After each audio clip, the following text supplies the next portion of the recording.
Hello everyone, welcome back to my channel miss Soma. ধর্ম যার যার, বড় মা সবার। হ্যাঁ, আমি নৈহাটির বড় মার কথাই টাইটেল আর থাম্বনেলটা দেখে তো তোমরা বুঝেই গেছো যে আজকের ব্লগটা কিসের ওপর হতে চলেছে। তো হ্যাঁ, আজ আমরা যাচ্ছিলাম নৈহাটি বড় মার কাছে। তাই সকালবেলায় খুব তাড়াতাড়ি উঠে পড়েছিলাম এবং স্নান করে রেডি হয়ে নিয়েছিলাম। আজ আমি এই হোয়াইট কালারের কুর্তিটা পরেছিলাম অ্যান্ড তারপরে খুব তাড়াতাড়ি করে রেডি হচ্ছিলাম। এখানে এতদিন ফোনে বড় মার অনেক ভিডিও, অনেক ফটো, অনেক রিলস দেখেছি, আর বারবার মনে এটাই ইচ্ছে ছিল যে একবার বড় মার কাছে গিয়ে পুজো দিয়ে আসার আর বড় মাকে দেখে আসার। তো বছরের শেষেই ভেবেছিলাম যে একবার গিয়ে ঘুরে আসবো, কিন্তু সেটা সুযোগ হয়ে ওঠেনি কারণ তখন আমাদের ফাইনাল এক্সাম ছিল। তাই ভেবেছি যে বছরের শুরুর দিকে বড় মার দর্শন করেই বছরটা শুরু করব। তো এখানে আমি তাই রেডি হচ্ছিলাম। আর তোমরা জানিও কে কে নৈহাটি গিয়েছো আর পুজো দিয়েছো, কমেন্টে জানিও আমাকে। হস্টেলে আসার পর যখন শুনেছিলাম যে আমাদের উইকে একদিন করেই আমরা বেরোতে পারি, তখন থেকেই ভেবেছিলাম যে যতদিন এখানে আছি রবিবার দিন করে আমি কলকাতার এই সাইটগুলো ভিজিট করব এবং ঘুরে আসবো। আচ্ছা বলো তো আমাকে কেমন দেখাচ্ছে? আমি ফুল রেডি হয়ে গেছিলাম, দেন ঘড়িটা পরছিলাম। তোমরা কমেন্টে জানিও আমাকে কেমন লাগছে। কিন্তু পুরোপুরি রেডি হয়েই গেছিলাম, কিন্তু নন্দিতা আমাকে বললো যে একটা টিপ পরলে বেশি ভালো লাগবে। তো তাড়াহুড়ো করেই বেরিয়ে পড়লাম। হস্টেল থেকে চাপাটালি যেতে হবে। চাপাটালি বাস স্ট্যান্ড থেকেই আমরা বাস ধরবো। বাস ধরে আমরা নৈহাটি যাব। প্রথমে ভেবেছিলাম যে আমরা ট্রেনে করে যাব, কিন্তু দেখলাম যে ট্রেনে করে গেলে সময়টা একটু বেশিই লাগছে। তাই আমরা ঠিক করলাম যে আমরা বাসেই যাব।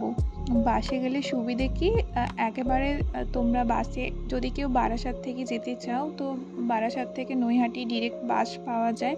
তো খুব তাড়াতাড়ি তোমরা একেবারে মন্দিরের সামনে নেমে যেতে পারবে। বাস স্ট্যান্ডে ঢোকার সঙ্গে সঙ্গেই দেখছিলাম যে এক নৈহাটির বাস ছাড়ছিল। তো আমরা ওই বাসটাতেই উঠে পড়ি আর বাসে একটা সিটও পেয়ে যাই। আর জানো তো আমি ট্রেনের থেকে বেশি বাসে জার্নি করতে বেশি কমফোর্টেবল ফিল করি।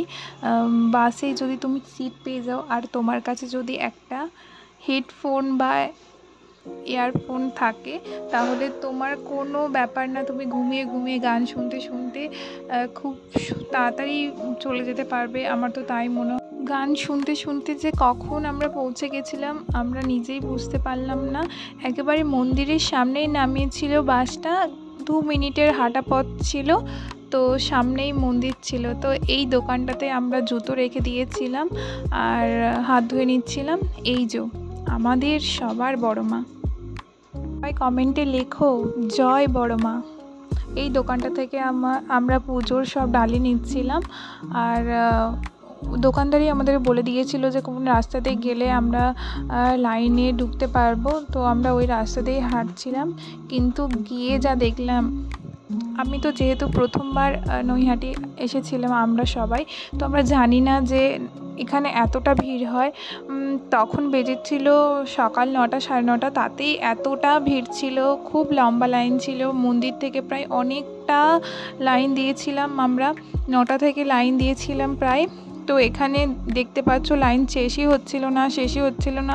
তোমরা যদি নৈহাটি বড় মার কাছে পুজো দিতে চাও তাহলে আমি তো তোমাদের একটা কথাই বলবো যে তোমরা খুব সকাল সকাল যেও, কারণ খুব সকালের দিকটা লাইনটা খুব কম হয় আর তোমাদের পুজোটা খুব তাড়াতাড়ি হয়ে যাবে। যেহেতু আমরা 9টা 10টার সময়ে গেছিলাম, তো ওই সময়টা খুব বেশি ভিড় ছিল।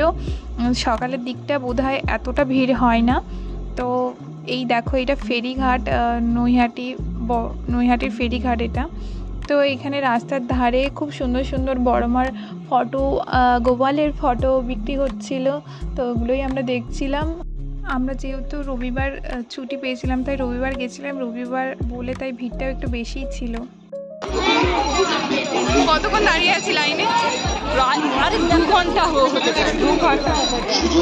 মা এবার তো দেখা দাও মা, তুই কিছু বলবি? বিশ্বাস করো লাইনে দাঁড়িয়ে থাকতে থাকতে আমরা সত্যিই খুব হাঁপিয়ে গেছিলাম। তবে রাস্তার ধারের এই বড়মার ফটোগুলো দেখে মনটা খুব ভালো হয়ে যাচ্ছিল। দেন ফাইনালি আমরা মন্দিরের কাছাকাছি আসতে পারি আর ভাবি যে এবার তো বড়মার দর্শন পাবো আর পুজো দিতে পারবো। কিন্তু ভেতরে গিয়ে কি দেখলাম জানো, ভেতরে গিয়ে দেখলাম যে জিগজ্যাগ মতো করে লাইন দাঁড়িয়ে রয়েছে। প্রায় আমরা যতটা হেঁটেছি ভেতরটাও ঠিক ততটা সময় ধরেই হেঁটে হেঁটে বড়মার কাছে যেতে হচ্ছিল, কিন্তু কিছু করার নেই। বড়মার মুখটা দেখে সব কষ্ট সব কিছু ভুলে গেছিলাম। খুব ভালো লাগছিল, মনটা পুরো শান্ত হয়ে গেছিলো বড়মাকে দেখে। যেহেতু এত মানুষের ভিড় ছিল তাই পুজোটাও খুব তাড়াতাড়ি আমাদের হয়ে গেছিলো। তারপর 2টো বেজে গেছিলো, 2-2:30 বেজে গেছিলো। তাই ভাবলাম যে আমরা দুপুরে লাঞ্চটা করে নিই। তো বড়মা মন্দিরের সামনেই এই কলাপাতা হোটেলটা আছে, তোমরা চাইলে এখানে আসতে পারো। তো এখানে আমরা ভাত খেতে এসেছিলাম। এখানে 60 টাকার থালি পাওয়া যাচ্ছিলো, তো ওটা দেখেই আমরা এসেছিলাম।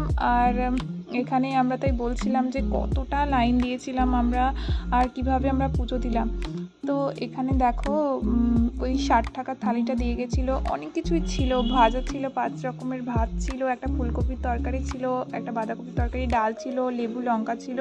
অ্যান্ড আমরা খুব ভালো করেই খেয়েছিলাম। যেহেতু আমাদের সকাল থেকেই উপোস ছিল তাই খুব খিদে পেয়ে গেছিলো। আর এখানে আমরা খুব তৃপ্তি করে খেয়েছিলাম। 60 টাকার থালি হলে কি হবে, খুব সুন্দর ছিল খেতে। প্রত্যেক কটা তরকারি খুব ভালো ছিল আর ওনাদের বিহেভিয়ারও খুব ভালো ছিল। আর লাস্টে চাটনি আর পাঁপড় দিয়ে গেছিলো। প্রত্যেক কটা রান্না খুব ভালো ছিল। আর আমরা এখানে দই নিয়েছিলাম, দইটা আমরা নিজেরা এক্সট্রা করে নিয়েছিলাম। আর এখানে দইটাও ওনারা বাড়িতেই বসিয়েছিলেন। দইটাও খুব ভালো খেতে ছিল, ফ্রেশ ছিল একদম। তো সবাইকেই আমরা বলছিলাম যে খুব সুন্দর ছিল এটা খেতে। আমার মুখটা দেখে তো তোমরা বুঝতেই পারছো যে কতটা খেতে ভালো ছিল দইটা। দেন তারপরে আমরা বড়মার ছবি নেওয়ার জন্য এই দোকানটাতে এসেছিলাম। এখানে খুব সুন্দর সুন্দর বড় ছোট মিডিয়াম সাইজের বড়মার ফটো ছিল। তো আমরা এই ফটোটা নিয়েছিলাম, মন্দিরের যে মা। তারপরে তো ক্লিপ আর নিইনি কারণ চার্জ শেষ হয়ে গেছিলো আর হস্টেলে এসে মুখটার অবস্থা খুবই খারাপ হয়ে গেছিলো। তাই এখানে আমি যাচ্ছিলাম যে একটু ফেস ওয়াশ করে আসার জন্য। বাথরুমে এসেই দেখছিলাম নিজেকে যে কতটা মুখটার অবস্থা খারাপ হয়ে গেছিলো আর খুব টায়ার্ড ছিলাম। তো আজকের ভিডিওটা এই পর্যন্তই। তোমরা জানিও কেমন লেগেছে তোমাদের ভিডিওটা, আর লাইক কমেন্ট সাবস্ক্রাইব করে দিও। তোমাদের একটা লাইক একটা কমেন্ট আমাকে অনেকটা ইন্সপায়ার করে ভিডিও বানানোর জন্য। Thank you.